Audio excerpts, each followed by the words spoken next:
Barca had 30 shots in that game. The XG has them at 6.52 goals. They managed to score 3 of them. Enough, of course, to get the win. Enough now to put them 4 points clear of Real Madrid at the top of the table. Real Madrid, of course, in action tomorrow against Rayo. For more on this, let's welcome in, shall we? Luis Garcia joins us to reflect on what we saw in that game. Just a reminder, at the bottom of the table, Elche sitting 12. 3 points clear of Mallorca in the drop zone. It's so close, isn't it? They're in the bottom half. Right then, Luis. No. This is going to be 10.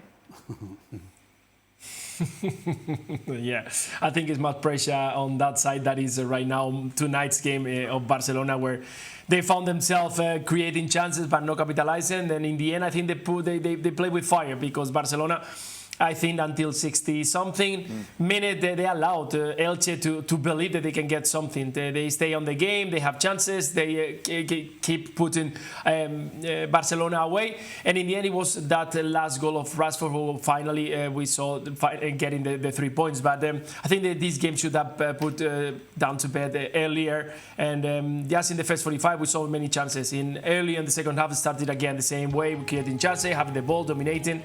So many shots, not many on target, but definitely Barcelona should take care of these kind of games, because he's putting more pressure, more runs, more intensity, and they got another big game in midweek in Copa del Rey. So I'm sure the Hansi Flick is gonna try to talk to them, because at some point I felt that the players kind of play around, trying to find the nicest goal, trying to flirt around with the goals, and you need to put the game away earlier. Like every Barcelona game, it seems there's just a bunch of positives, but there's always, even in victory, there is always these negative connotations around the fact that, and again, Barca fans will say, well, it didn't happen. But Elche, whilst Barca could have scored 7 or 8 easy, and that's the positive side, they can open teams up, particularly teams that are as weak defensively and as open as Elche were. We know Barcelona will do that to teams, but you can't watch that game and say, better teams would not have punished Barcelona's defending and defensive issues. So, like every game, Barcelona, great to watch. Elche played into their hands. They want to play this open attacking football, which is admirable and commendable. Fine, that's the way you go about it. But when in the cold light of day, when you look at yourself in the mirror as a manager, is that the right approach when you've got Yamal and Rafinha and Lopez and Dani Olmo and Ferran Torres and all these, Frankie de Jong, all these players? Is that the right approach? Do you not need to adjust it slightly to try and get results? They did not, and they got punished. Did anyone from Barca particularly catch your eye today, Luis? Who was your man of the match? For me, I think it was once again Frankie de Jong. The game just changed. I know that Lamine Yamal gets all the focus, the highlights, because his ability to find and break, defend on 1v1 situations, scoring goals and assisting. But I think that when Frankie de Jong is involved in the game, the team just plays differently. It's almost fluent, the build-up is better, the spaces are well taken. He knows when he has to stay in the middle of the park or run into the space. We saw him going forward a lot more often. That fantastic assist to Ferran Torres in the second one is just beautiful, how composed he is. He managed all the spaces, he managed all the center of the field all by himself. And I think that's something different on Barcelona when you have Rafinha, Ferran Torres, Lamine Yamal, Olmo, or Fermin, so many attractive players that they are beautiful to watch. I think that Frank de Jong just brings something different on the game, and we saw it, what happened when he's not on the field against Copenhagen. Good man, Luis. Thank you very much. As you mentioned, of course, the focus now turns to Copa del Rey midweek. Albacete have already eliminated Real Madrid. Could they get rid of Barca as well? You can see that game live and exclusive on Tuesday, 3 p.m. Eastern on ESPN Plus. By 4 goals to 1. Taking a look at what that means then at the top of the table. Liverpool 5th, 1 point adrift of Chelsea. More on them a little bit later on in the show. For Newcastle down in 10th, already 7 points off a place in the Champions League. Julien Laurent joins us. We'll chat to Jules in a moment. But Stevie, let's start with you. Just overall, this was certainly the first half was a great game, wasn't it? Second half, Liverpool ran away with it, but this was fun. Yeah. I've got the wrong person. Craig, this was fun, wasn't it? If you didn't have a horse in this race. I think it wasn't fun for half an hour. Let's be honest. No, but I'm trying to be But positive. it's a neutral point of view. I feel like we've been sorry. critical of the Premier League, and we haven't seen as many games as this as we'd like. I think, but this was good. Yeah. This Well, was I think fun. Newcastle were the stronger side in the I'll just first. get me caught, and I'll just. Well, because you were so negative. I was trying to be Oh, positive. sorry. Sorry. Why didn't you enjoy it?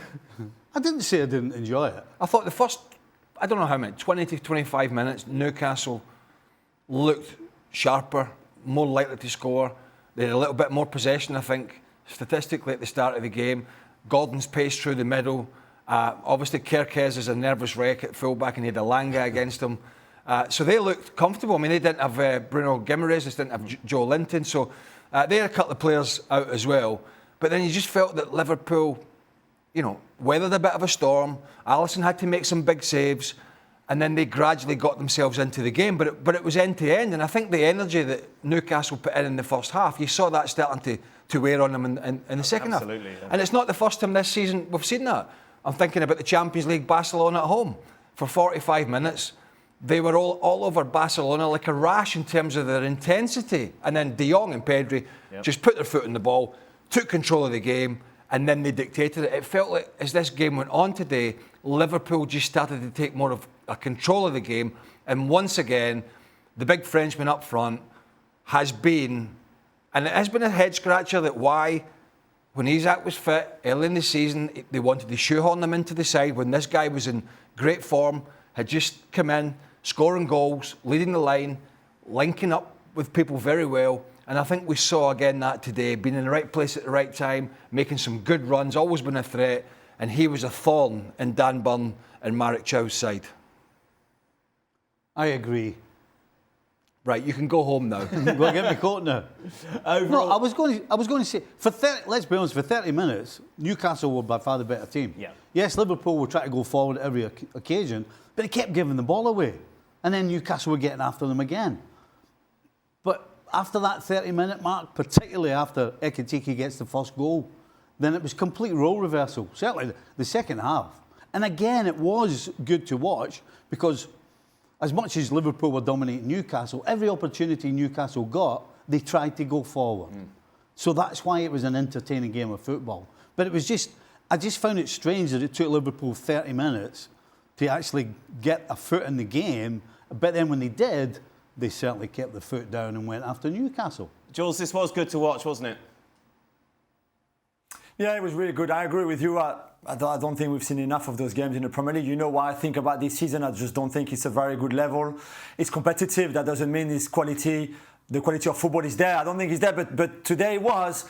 I agree with Craig in that intensity from Newcastle that dipped massively after the break, and I think when you have Ramsey and Willock in midfield to replace Bruno Guimaraes and Joe Ellington who are injured, it's just not the same, and they don't play enough to be able to sustain that intensity for 90 minutes. You can probably say the same about Elanga.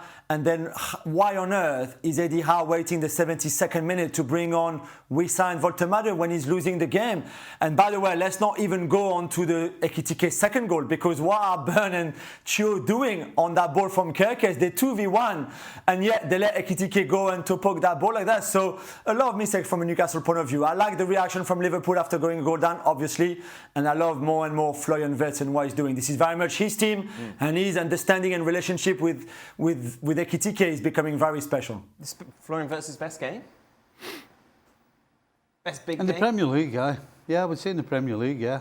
I think it's great from a Liverpool point of view that him and Ekitike are absolutely starting to form a little bit of a partnership and read each other. And What's changed? See this goal. What is it? Don't interrupt him again. Well, see this goal contribution. Well, one second. The only reason I say that because we were sitting. He was saying Mo Salah has kicked the ball off Lewis Hall six times, and then he had a little pass to Florian Wirtz for his excellent finish. That's a goal contribution. Yeah, that's the assist. Yeah. All right. An assist. Okay, Sorry. Go right. Stephen. No, I just listen. At the end of the day, time spent playing together and on the field together helps a lot, and I think the pressure's off as well in terms of. I don't think there's as much pressure on Wirtz now as there was after about 6-7 games when we were starting to question what he was all about. So I think the pressure's off him.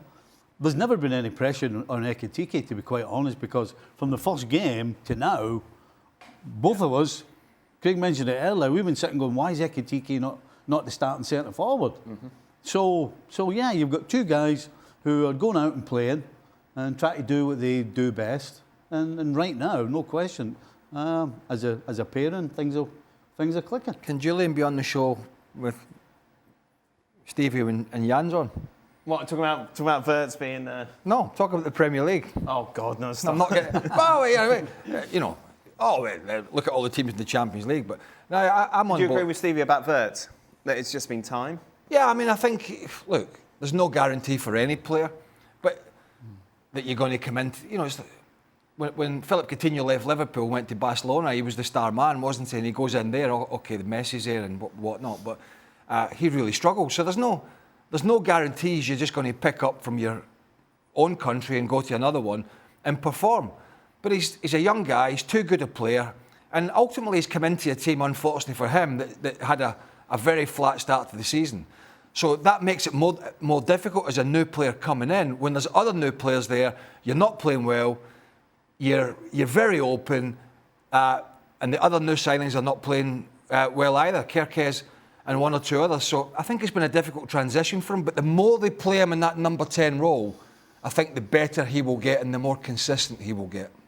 Jules, this is for what people have been championing a lot about him, who, of course, saw him play in Germany. Yeah, completely. I think you always need a bit of time to adapt, and for your new team to adapt to your skill set and your qualities. It's very different to play with Wirtz as a 10, like Craig just said, and what Liverpool did last season, for example. It's a different profile, he plays in a different way. We can see him running a lot because I think he gets that from the Bundesliga. So at times, maybe earlier in the season, he was kind of going too deep and trying to recover the ball and help the midfield and help the defense. And that's not where we want you to be and we need you to be. We need you to be in those areas like today when you can be decisive. And he's a wonderful player. I've got an issue with Salah in this team again tonight. Okay, it's an assist, but there's another massive chance that he misses. Like he misses one like that in every game, even the easy game like the one away in Marseille, and it's actually quite a very similar chance than the one that Wirtz gives him tonight in transition on the counter attack. I don't know if he's still the best for this position. Maybe he is. I'm just watching him and I think like there's something clearly missing there. There's something that is not right. But for the rest, and again, like we said earlier, this is very much becoming more and more Wirtz's team. The weak area of their team now, isn't it? Mm. You were shouting quite a lot about it. You were counting the number of times that he gave the ball away, Salah. Yeah, I think for the first, you know, we've all been asking the same question. How can you go from there to there just so quickly? You know, generally it takes a bit of time where you start losing a bit of pace and your balance and all these things. But today, Newcastle's right back, what's his name? Sorry, forgotten his name. Trippier. Now Trippier doesn't play every week because Trippier's legs have gone. Trippier's a guy on the other side of his career. And today, Mo Salah had 4 yards on him. A ball was played through from Szoboszlai. Could have been a little firmer, would have helped him. But Trippier caught him comfortably. And Salah actually, at no stage, during that little passage, looked comfortable on the ball. So he doesn't look comfortable on the ball. He's got a guy whose legs we do know have gone, catching him, having given him a 3-yard start. That's got to be alarm bells. Do you know, he scored that great free kick against Karabag in midweek, right? When Szoboszlai rolled it back to him, the role reversal from Bournemouth. But if you watch a lot of his games, even when he was been brilliant and his stats were through the roof, he gave the ball away a lot in those games, even in his pomp a couple of years ago, a year ago, and all the preceding years when his stats are through the roof. He would do things that would make you shout at the TV like he has. He would do things you go, what the hell is he doing there? But the difference is, in my opinion, is that in those games, in those moments, he did something brilliant that changed the game. Maybe not once, maybe twice, maybe, you know, chucking a hat-trick in, picking out a top corner, playing 3 or 4 great balls across. Those things have, it seems to me, have kind of dried up. Now, whether it's the legs, whether he's lacking confidence, which I know people might say, well, how can that? But he could, because he knows he's been a guy that the manager's dropped. He's been in the headlines. Okay, he was in the headlines because he said stuff, but he's been in the headlines. A lot of talk about him leaving, and he knows he's not undroppable. He knows the manager will leave him out the side. And so when you're playing those silly passes, 5-yard passes that are not getting to their intended target, and you're hitting an opponent like it was Lewis Hall, and you're not bending a ball in the top corner every second game, you've got to ask, what are you doing?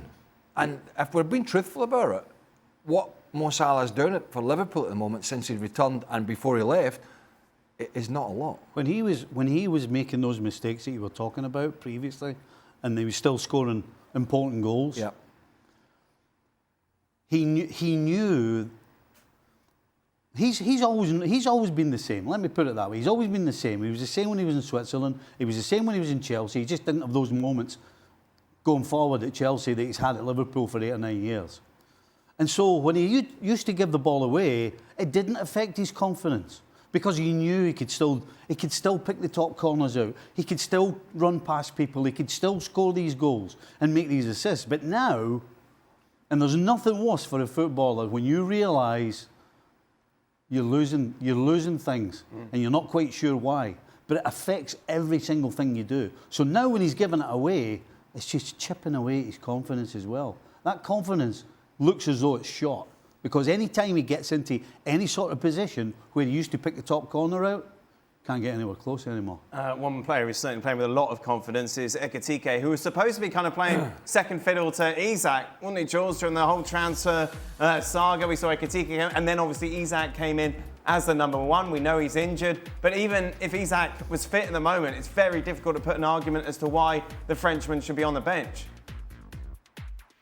Yeah, I mean, there's no argument, really. There would not be, even if Isak was fit. I mean, the irony tonight, obviously, is that Newcastle thought they had signed Hugo Ekitike, that they were waiting for him at the airport for the private jet to land, and instead he landed in Liverpool and not in Newcastle, and the rest is history, really. And at the time, he signed for Liverpool, not knowing that Isak would go from Newcastle to Liverpool, but he was supposed to be the replacement of Isak at Newcastle. He's been incredible. The talent was never really a worry here. We all knew how talented it was. We saw that in France. We saw that with Frankfurt. The question mark maybe was he had been to a big club before and he failed in Paris. He was not ready at the time. The question here was, okay, was he ready? It was a few years down the line compared to the move to Paris, obviously. But even at the club, I remember people asking me in the summer, do you think he would be ready now to go to a big club, and arguably a bigger club even than PSG? And now we can see he's ready. It's still a bit of chaos at times, but this is what makes him special. That second goal, I think there's a lot of strikers who don't go for it because they think, okay, Cho is going to come. If Cho doesn't come, Burn is going to come. Maybe I just wait a little bit and wait for a run from Wirtz or from Salah or from whoever. But in his mind, he's got this obsession, and he goes, and at times it's a bit chaotic. You could see the way he plays. But that makes him special, and that will improve with experience, with years. He's going to get more composed. He's going to get even the right decisions better. Like the other, he should have had a hat-trick tonight. There's that big chance in the second half, right, where the ball goes well wide, where these chances are going to get better. But what an impact he's had on this team. What a player. And he's a fan's hero already now, which is everything that he's always wanted. I think Arne Slot's slightly lucky in the sense that the couple of games, I think it was at least a couple that he dropped him early in the season, that you don't sort of lose a player. You don't annoy him so much that when you have to go back to him, he's pretty fobbed off with you. And I think one of the games was Chelsea away, when Ekitike had started the season really well, and Isak had got himself fit to play, but not really fit, in a sense of match fitness and match sharpness. And Ekitike was benched at Stamford Bridge, and Alexander Isak played, and he was clearly not fit. And then he's had these injuries since, but he hasn't played well, and he struggled even before the injury. And then you have to go back to the player that you said, I left you out, I know, but you come back in and do a job for me. And obviously Ekitike wasn't, so annoyed that he's came back in and he showed his stuff. But there's a fine balancing act there, particularly and I can see it from both sides. You've got a manager who thinks, I need to try and shoehorn this guy in. He was 150 million, but this guy's playing well. He needs some fitness. And if I'm being honest, I don't think Arne Slot handled that selection process pretty well. But fortunately for him, the player's got his head down, Ekitike this is, and has just continued his form. That we saw it from the Community Shield. From that day at Wembley, it was his first, I think, serious game for Liverpool. And although they lost to Palace that day, he was the beacon of light up front with his movement, his goal, and the way that he linked up. And he's carried that on up until this game today. Arsenal 4, Leeds 0 is how it finishes. So Arsenal stretch their lead at the top of the table. Of course, with Villa and Manchester City still yet to play. They currently sit 7 points clear. Jules is still with us. Overall, this is the sort of performance that will kind of quiet those who are saying, oh, Arsenal are going to blow it again, because this was really professional, wasn't it? This was the perfect away performance. To go away, and we all laugh and go, well, Leeds is a tough place to go. But the atmosphere is what makes it is tough. Never mind just the opposition. But from the very get-go, this game was dominated by Arsenal. I think there was a little 10-minute spell at the start of the second half because he brought on Okafor and Calvert-Lewin. So he tried to sort of make it a bit of a fight. But you got Gabriel and Saliba. You're not going to win a fight either. And so this was 100% the perfect away performance from Arsenal. I chuckled. And I think, by the way, one of the biggest things for Arteta, they scored 2 goals in open play. Yep. Because they haven't done that for, 2-3 games in the Premier League. So, perfect. I chuckled at the fact that, not that Saka was injured, but that Saka pulled up in the warm-up. And Madueke comes in, it's seamless. Which is different to what the conversation was last year, wasn't it? Remember when Saka got injured, Arsenal started dropping points. And okay, it was pointed out as an excuse, and now they've got so much depth. And okay, it was Leeds, and they're not the strongest team in the Premier League, but it can be a frantic game up there at Ellen Road. It can be very physical, which may be one of the reasons Havertz played in a midfield 3 and getting up to support Gyökeres, because he's more of a physical player. And I don't know, and Jules can answer it at some point, if there is an issue behind the scenes with Martin Odegaard, I don't know. But I did chuckle at the fact, watching Arsenal, and these substitutions that they were able to make, with Odegaard coming on, with Calafiori coming on, with Jesus coming on, with all these players, the strength that Arsenal have, it seems to me pretty much with any 11 they put out at the moment, it is 11 that could beat most teams, not just in the Premier League, but arguably in Europe. Now, the big question is, I don't think there's a huge question. I think they will win the Premier League. The big question is, can they win the Premier League and possibly the Champions League? But they just seem strong to me, regardless of who's in the side. And I know Gyökeres has had his criticisms for not scoring goals and blah, blah, blah. But he's got to get some service, which he got today. And, you know, you got Eze can come in and play. You got Odegaard, who come off the bench. Obviously, Eze come on at some point.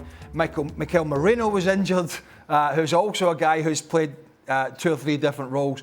And I think today, even though it was Leeds, I think today Arsenal just flexed their muscles again and said, listen, whatever we need to do and however we need to do it, we've got the tools to get the job done. And it was like a late Christmas present for you, Jules. We know your love of Kai Havertz.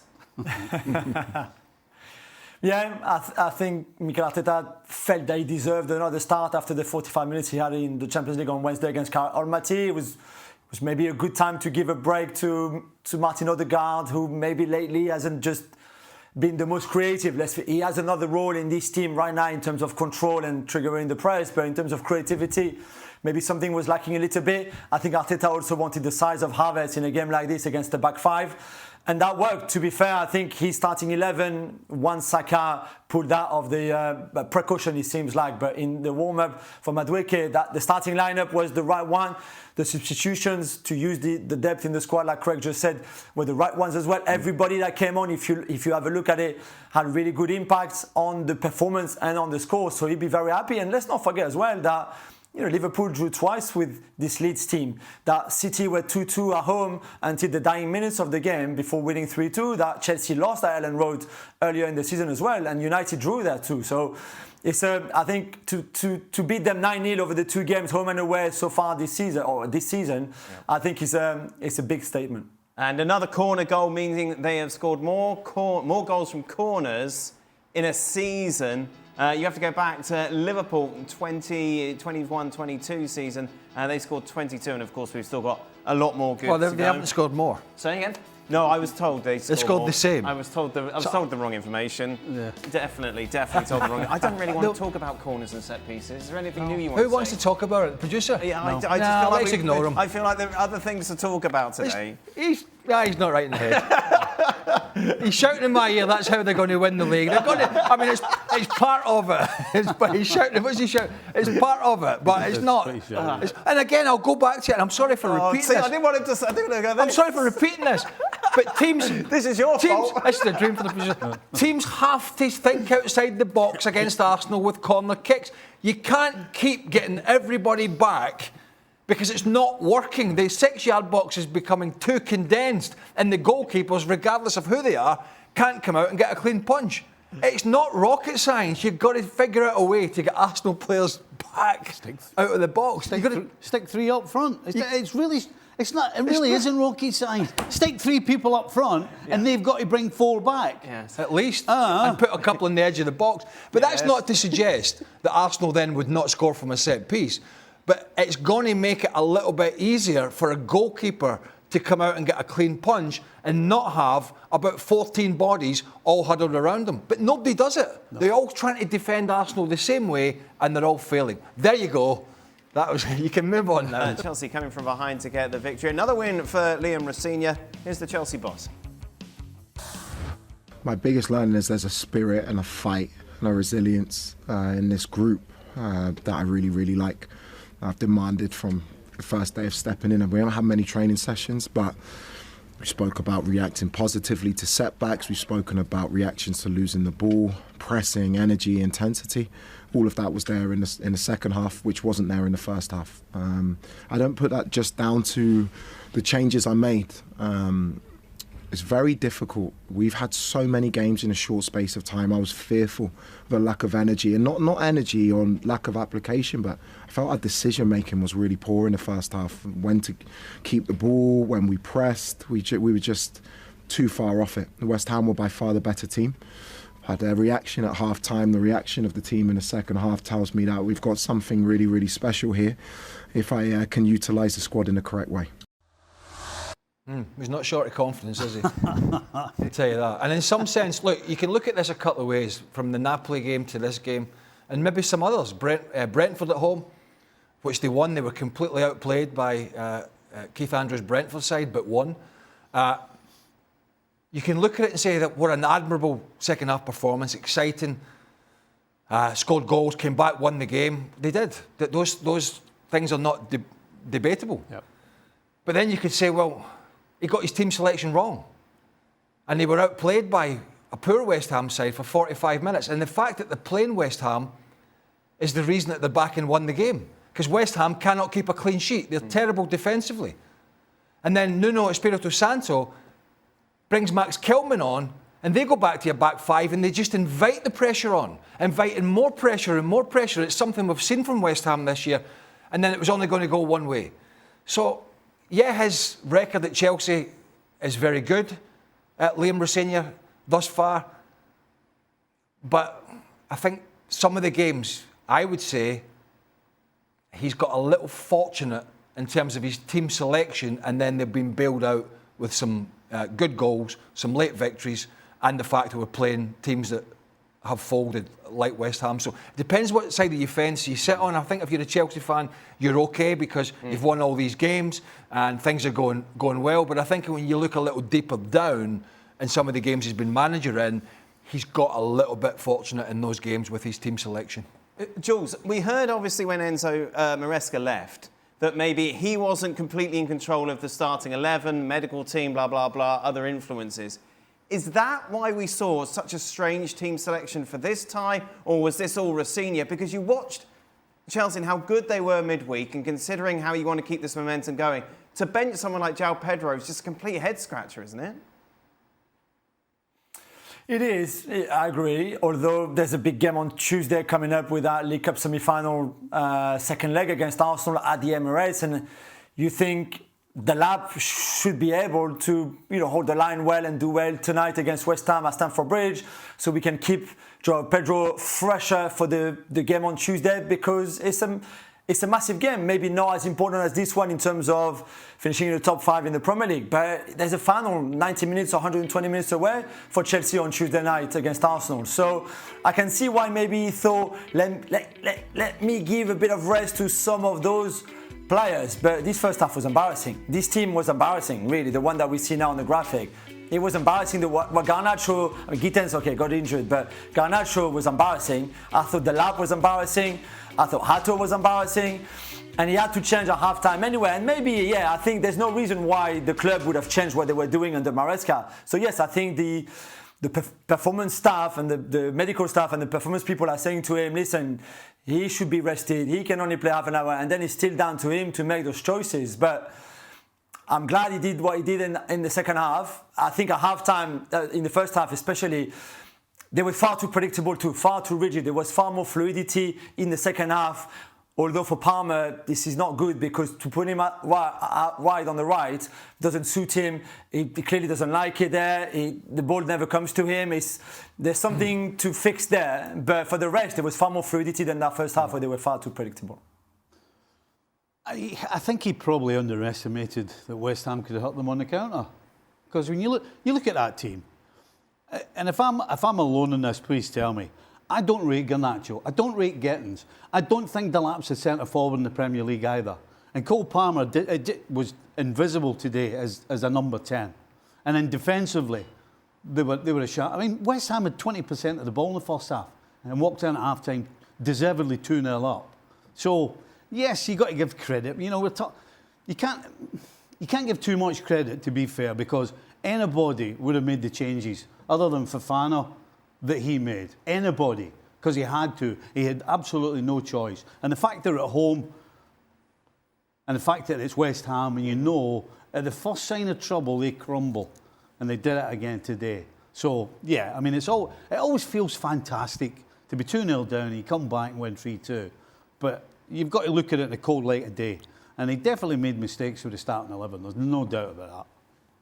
Did you want to add something? Were you looking at anything up of interest? I was looking to see if there was anything interesting, and I can confirm there is not. Good. Okay, good to know. Looking at what that defeat means for West Ham, and of course their aspirations to get out of the relegation zone. They currently sit 18th, of course, 5 adrift of Forest, who are still to play this weekend. Just to remind you of the rest of the matches that are remaining on Sunday for you. Villa against Brentford, United entertain Fulham, Forest against Palace, and the late game sees Spurs against Manchester City. We'll of course be looking back at those big ties on the next edition of ESPN FC. So it finishes Hamburg 2, Bayern Munich 2.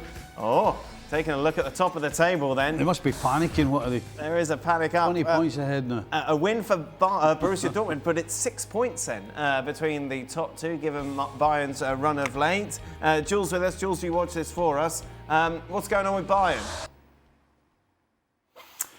Well, it's interesting, isn't it? Because there's the defeat, obviously, last week in Derby against Augsburg, where they were very good in the second half. And then, as we said, I think we were together with Stevie on the show last week as well, on Saturday, and we said they just stopped playing. They took it for granted that they were going to win that derby and that game. And Augsburg came back in the second half and took the chances well and put a lot of intensity. And I thought this afternoon was the same. Hamburg were really intense and went for it, and Bayern were far too open defensively, far too exposed, almost like if they thought, we don't really need to defend, it's only Hamburg, even away from home, they're not that good. And they're not that good, Hamburg. We know that they're going to fight not to go down, back down after just coming up last summer. And I think they took it for granted after the Luis Diaz goal, and it's just not good enough. Again, Pavlovic, Kimmich in that midfield were at time overrun. Neuer came back and had to make a couple of really good saves as well to not concede more. When we saw earlier the stats and the expected goals, it's 2.3 expected goals against for Bayern Munich. Since when do Bayern Munich give away so many chances, so many opportunities?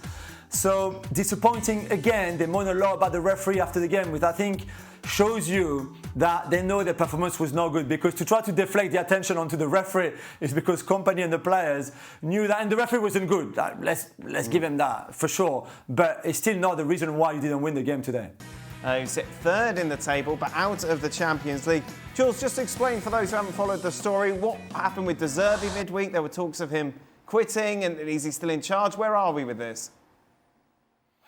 Yeah, he's still in charge. He had a massive meeting on Thursday afternoon with Pablo Longoria, the Marseille president, and Mehdi Benatia, the sporting director, where after what happened in Bruges, as you mentioned, the 3-0 defeat combined with the win from Benfica and the last-minute goal from Trubin that knocked them out from the Champions League, which is a really bad, it's an embarrassing result. It's a failure from De Zerbi for the club not to have qualified.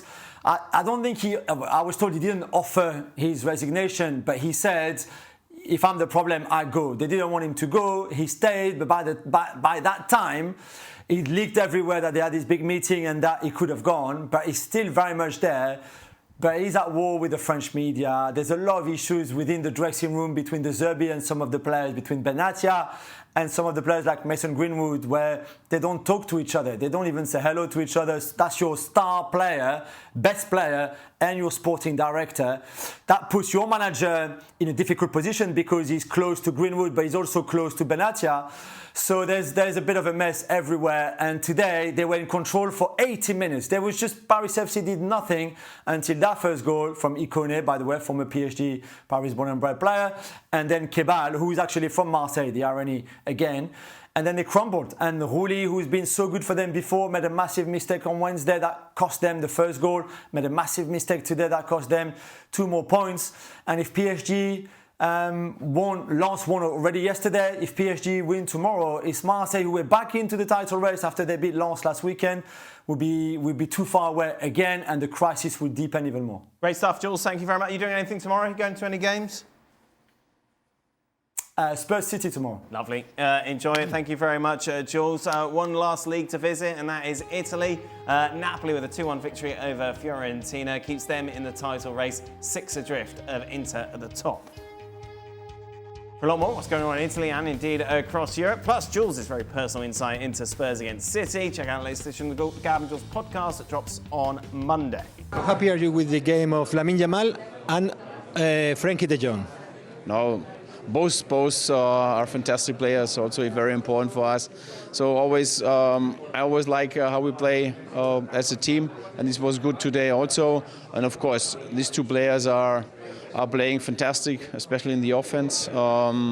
Keep the ball, but create also a lot of chances for us. So it's a good thing.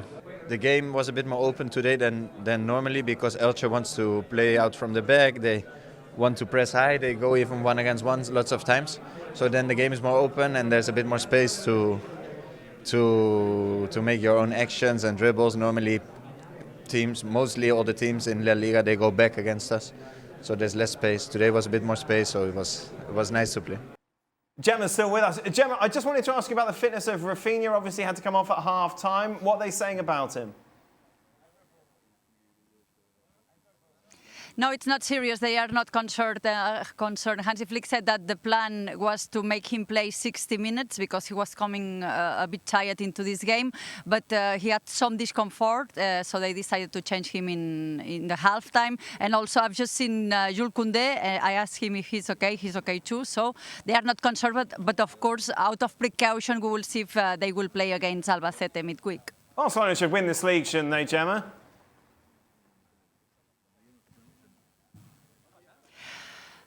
You never know, but it's true that they managed to win 11 of the last 12 games. And it's also that thing that they are good. They are not perfect. They struggle in defense, but you look at the neighbors and they are worse. So I think this is the feeling of this Barcelona. They are optimistic. They know they need to improve, especially in defense, also in the midfield in soft games. But they look better than the neighbours, Real and Atletico. Live tomorrow, of course, it is Real Madrid against Rayo Vallecano. This, of course, Real Madrid's first game after that defeat against Benfica. We know what the fans are like when they put in those sort of performances. Are we expecting whistles, and which players in particular will be focused on? We will see. I think it will be quite general to the team, but especially some players get the target. Vinicius, Bellingham in some of the games too. And then it comes a time that if the things don't go well, especially in La Liga, because the kind of fan base that attends the La Liga games, and the champions are different. And La Liga, it's more the members, the people really, and not so many tourists. So we might see some whistles if things don't go well for Real Madrid. Great stuff, Gemma. Thank you very much. It's Real Madrid against Rayo Vallecano then live tomorrow here on ESPN+. Our preview coverage with Kay and Ali begins at 7:30 Eastern. Welcome into the latest edition of Extra Time. Stevie, what do you make of the fact that own goal is tied for second amongst Arsenal's leading scorers in the league? You know, people bring that up as if that's some sort of bad reflection on Arsenal or something else. But the reason that happens is because of the pressure that Arsenal put on teams. It's part of the game. Yeah. So I don't understand. It feels like criticism. That's what it feels like when it shouldn't be. Shouldn't be. Yeah. No. The top of the league, they've just won 4-0. They were pitch perfect in the Champions League. Was it 8 wins out of 8? Yes, sir. They got the biggest squad. Yep. Yeah. I mean, loving life. Stop having a go at them. Yeah. Stevie, have you ever been booked for celebrating a goal when you managed, like, what happened to Moyes today? Everton, of course, getting that late equaliser, didn't they? I didn't see it. What did he do? Well, he got booked for celebrating. Yeah, no. No? Funny enough, No. what we should have had on for this segment was Kieran Gibbs. Yes, he'd have been one. Who likes to pick out the crappiest games of the On weekend. Monday, it was like, I love watching the lower sides in the Premier League, not watching Arsenal. I mean, I checked it at half-time, and unsurprisingly, the game was at the Amex down in Brighton. And Everton, being Everton, had, I was saying to you earlier, their expected goals was 0.08.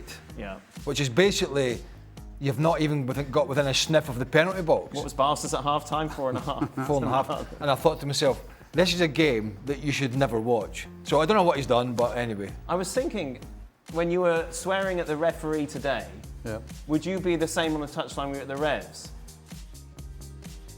No. No. So you would kind of try and filter it a little. Well, I would be angry. I would be looking for something to kick or punch. Right. And I would be swearing, but I would make sure that the referee wouldn't see me doing it. Okay. I just go in a little bubble and go mental. Okay. Same with. Because you're being mean to that referee today in the Liverpool. Same with scoring late goals and stuff. It was my first reaction was always anger. But that was even when you played. Yeah. You had really angry celebrations. Well, it was always like I can't say what I was going You're to say. a bit like that when somebody tries to, share your chips. Aye.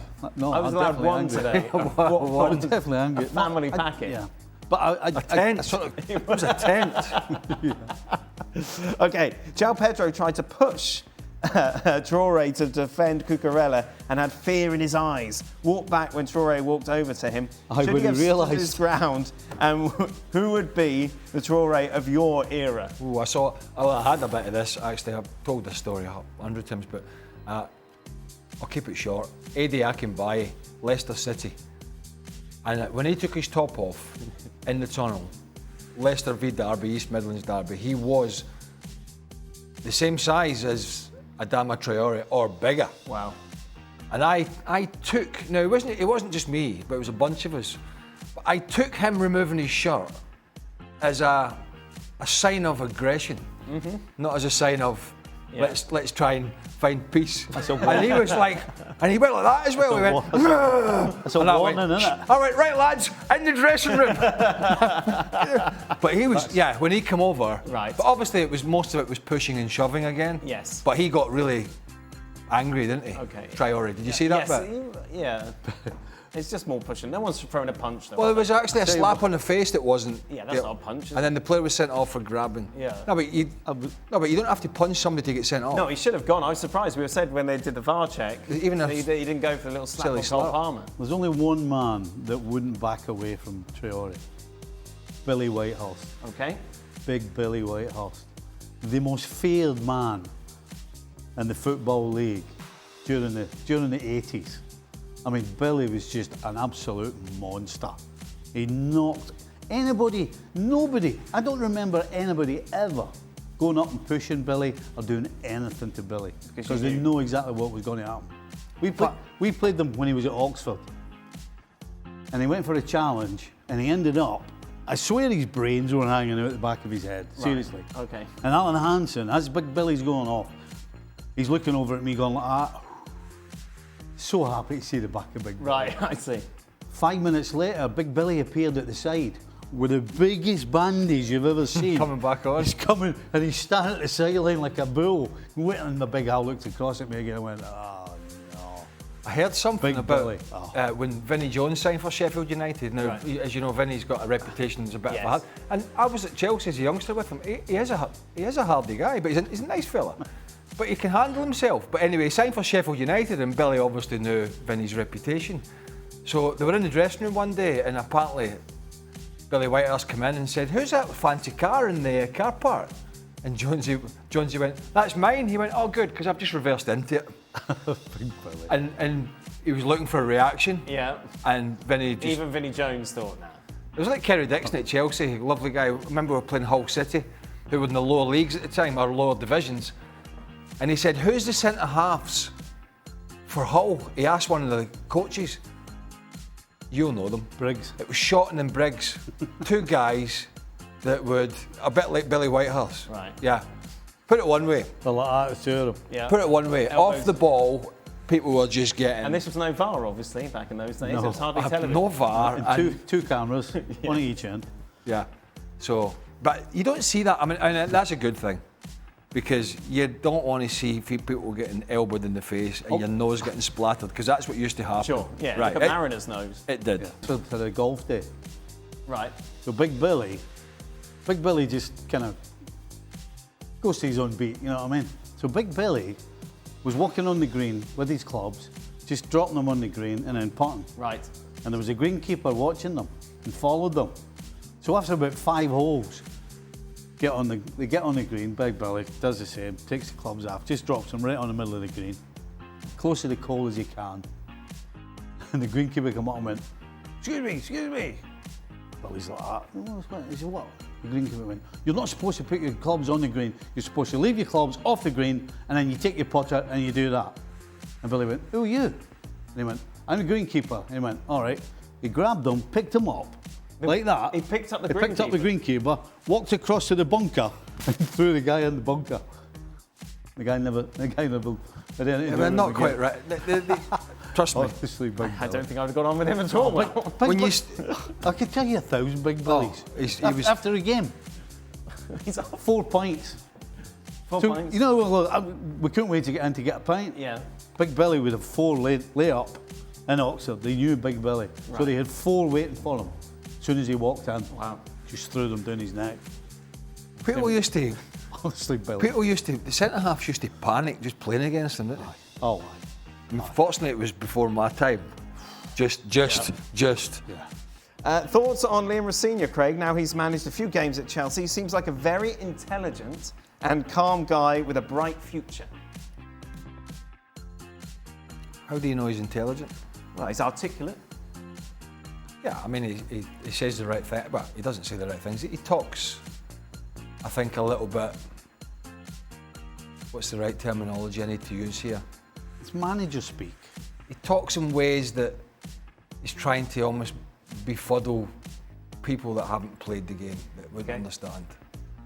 It's a little bit too much, but you can't argue against results. I don't think the performances have been always great, but results have been one apart. They've been pretty good. So, yeah, I mean, you can't ask for much more than that, but I think there's a long way to go before we see what happens there. But yeah, pretty good start for a young manager. Yeah. Is Garnacho worthy of the Chelsea shirt, Steve? I'm not a fan of Garnacho. I'm just not a fan of Garnacho. From a lot of angles, not just on the football field. I don't like his demeanour and his attitude. I don't like his final ball. Generally, in my opinion, his final ball lets him down way. You know, because of his pace, and he's got a wee bit of a step. He gets himself half a yard or a yard on defenders, but too many times he picks the wrong pass or makes the wrong decision. And again, I don't like the way he plays the game. I don't think it's a disaster having him there, but I think he's to me, he's the type of player He's the type of player that comes on and 75, 80 minutes when everybody's knackered and there's a bit of space and he uses his pace and he might do something, he might not. I don't... But for a starter? At Chelsea anyway, as a starter, no. Can you imagine him playing 25 years ago, 20 years ago? He'd be in the hospital most weekends. I mean, and one of the things that we were always Big told... Billy getting Hoddy McGee. One of the things we were always told was, don't do anything to make the opposition or the fans or anybody who's trying to beat you, don't do anything to encourage them to try hard. And he's the type of guy, just by the way he plays the game and his demeanour, makes everybody who's against him want to make sure he doesn't do right. Isn't there a clip of you pointing to an imaginary watch in a game to wind up the opponents? Yeah, well, listen, we all slip up now and again. I can assure you, I'm not... What was the watch thing then? I mean, so he's in the corner dancing with the ball and then points at his watch to wind him up. Remember Terry Phelan played left back? I played with him. Right. I played with him at Chelsea. Right. Well, Terry closed me down, but was too far off me, basically. He was basically the width of this table for me. Right. And we were winning. And I'm basically in the corner trying to waste time. And then for some reason I've given it one of them, because I'm standing doing all this, and then I went like that. But that wasn't normally me. I don't know why that happened.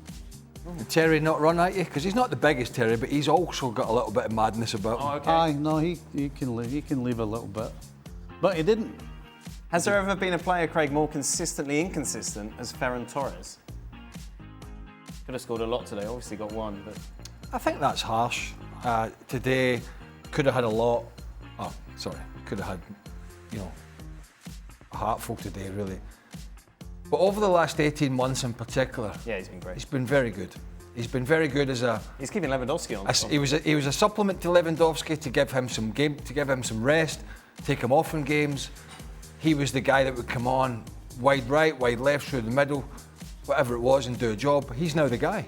So he's been consistent, not inconsistent. Today he just wasn't very clinical in front of goal.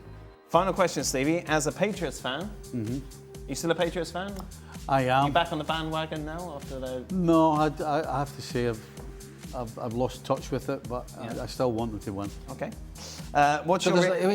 You think like, there'd be some sort of bitterness there. Why? I'm not just saying because you were... Why? No, well, he's pointing out the obvious. No, not at all. Stevie's not bitter, is he, really? No, why would it be bitter? No, you got Because they only sacked you. Yeah, but... No, I know, I'm just saying some people... If I was them, I'd have sacked me and all. Some people... The team was crap, some so they people sacked me. Some people if I was do. them, I would have done that I mean, as well. I'm not suggesting I would, I didn't bother, but some people would. Yeah. Suggesting I hold a grudge. I don't hold a grudge. I actually don't really, to be honest. Yeah. But some people would, in that situation, be like, never going back there again. Right, now, what's your reaction to Bill Belichick not being selected? Absolute scarlet. It just shows you. Absolute garbage.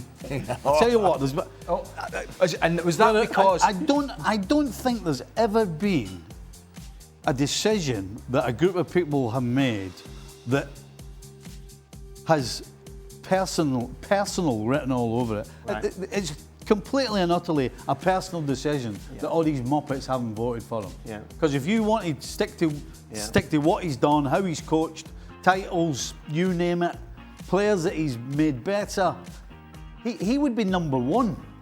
You would have to actually have a discussion on who was better than him in the history of the game. So the fact that he's been elbowed, it's just frightening. That's like having Messi not in the Hall of Fame. Did you have a relationship with him? No. Did you have any conversations ever? No, we'd pass in the corridor and say hello. Right, that was it. Yeah. No story. No, he's a man. He's a man of few. Well, he used to be a man of few words. But he never got voted in, right? By some of the, I don't even know who was voting. Some of these people that are voting, you said it was personal. That's because of some of the stuff that was alleged to have happened off the field, the Spygate stuff and all that. That I believe that's why some of them deemed. Yeah. But even take no, the I'm whole not thing suggesting into that's account. right. I'm just saying that's why. Nonsense. Absolute nonsense. Oh, there we go. Yeah, Will you it's go nice. to the Super Bowl? Not this time, no. No. Have you been to a Super Bowl? I have been to a It's in couple. San yeah. Francisco. Oh, you've been to a couple, haven't you? Yeah. Which ones did you go to? Both Patriots winning ones? Yes. Freebies? Yes. Nice. Of course, it's a free. There you go. I told you that's when Barnsley and I were breaking it down. That's when you were drunk on the TV at half time. I was drunk. I had about 8 pints in me, and I was walking around the stadium with my son, my own Michael. Yes. And this guy stopped me and went, "Hey, stadium." I was like, "Oh, hi, how you doing?" He went, he said, "Hey, by the way," he said, we got Barnsley in the stadium." Yeah. I was like, "Oh, great, say hello." And he said, "No, would you come on at half time? Brilliant. And talk to Barnsley in the studio?" I was Yeah. like, "Aye, of course I will." So sure enough, I get a phone call from the guy about 20 minutes before the half time. He said, "Can you come up, blah, blah, blah." So, "Where are you?" "I'll send somebody down," honestly. So I'm drunk, Barnsley wasn't, and we're sitting talking about American football. Yeah. Honest to God. Why was Barnsley there? Does he like? Was he? I have no idea. Was he not presenting for Channel 4 at the time? Something like that, Used to be aye. Channel He 5, did some Channel 5's Channel 5, presenting. sorry, he did some I know. presenting. Yeah, I forgot. I mean, about the thing is, so my Michael played American football, Yes. so I kind of knew some things. Right. So I think we got away with it, but I think we got away with it. I doubt that. well, people at home watching it wouldn't know anyway. Wouldn't know whether we're talking rubbish or not. So that's why we got away with it. It's a niche audience, I would imagine. Exactly. That is it. That brings us to the end of today's show. We are back tomorrow to reflect on Spurs against Manchester City, plus Real Madrid, of course, in action. Be interesting to see what reception their players get at the Santiago Bernabeu. Be sure to join us.